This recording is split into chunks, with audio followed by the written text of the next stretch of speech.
কারণ তার দিলে আল্লাহর ভয় নেই। যার দিলে আল্লাহর ভয় আছে ওই লোকটা কখনো একটা নিন্দনীয় কাজ, একটা কুকর্ম, অন্যায় কাজ করতে পারবে না। তার দিলে দাগা দিবে, আমি এই অন্যায় কাজটা করব, আল্লাহ কিয়ামতের ময়দানে আমার জবাব দিবেন, সেই দিন আমি আল্লাহর সামনে কিভাবে জবাব দিব? আল্লাহর ভয়ে সে কাজটা সে করবে না। এই জন্য আল্লাহ বললেন, ভয় করার মতো ভয় করো।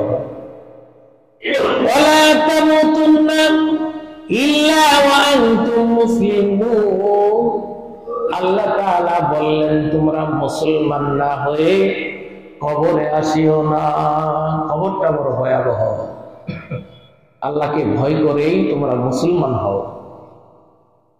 নামাজ আল্লাহর হুকুম।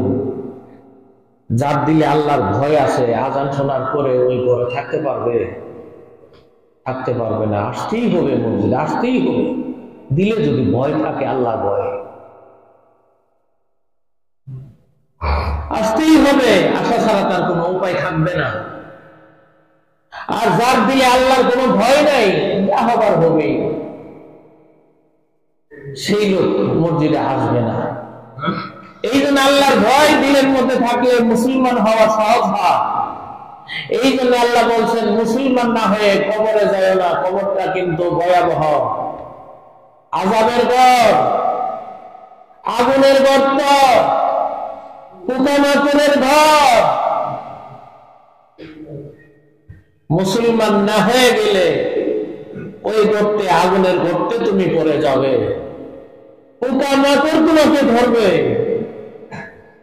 আবার আযাব তোমাকে সেখানে গ্রেফতার করবে। খবরদার, মুসলমান হয়ে কবরে আসিও, মুসলমান ছাড়া এই অন্ধকার কবরে আসিও না। ভয়াবহ অন্ধকার কবর। ওয়ালাউ নাফাখা আমবাতাতা খাজিরা। আল্লাহ রাসূল সাল্লাল্লাহু আলাইহি সাল্লাম বললেন, গুনাহগার যাদের দিলের ভিতরে, যারা মুসলমান না হয়ে কবরে যাবে, ওই কবরে 99টা সাপ আল্লাহ তাআলা প্রবেশ করায়া দিবেন। সব বিচ্ছুর ঘর। ওয়ালাউ নাফাখা ফিল আরদি আমবাতাতা খাজিরা। একটা সাপ যদি দুনিয়ার জমিনের মধ্যে একটা নিঃশ্বাস দেয়, সারাটা পৃথিবীর গাছপালা, তরুলতা যা আছে সব পুড়ে ছারখার হয়ে যাবে। কেমন হবে? বিষাক্ত থাকবে না। এই সবুজ গাছ বলতে কিচ্ছু থাকবে না, সব বিষাক্তে তামা তামা হয়ে যাবে। এদের মধ্যে বিষ স্প্রে করে বেশি পরিমাণে দিলে যেমন একটা মরে যায়, থাকে না কিচ্ছু,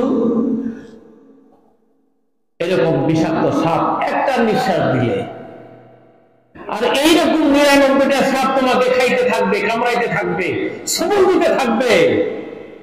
দুনিয়ার জমিনে একটা সাপ দেখলেই তো বাবা গো বলে চিৎকার, দৌড়ানি পিছনের দিকে, বাঁচাও বাঁচাও চিল্লায়া পিছনের দিকে দৌড়াচ্ছে সামান্য দুনিয়ার একটা সাপের ভয়ে। আর আল্লাহ বলে 99টা সাপ তোমার কবরে থাকবে, সেই ভয় কেন তোমার অন্তরে আসে না? মৃত্যু থাকবে কবরে, পোকামাকড় থাকবে কবরে, সেই কবরে দংশন করতে থাকবে যারা মুসলমান না হয়ে কবরে যাবে।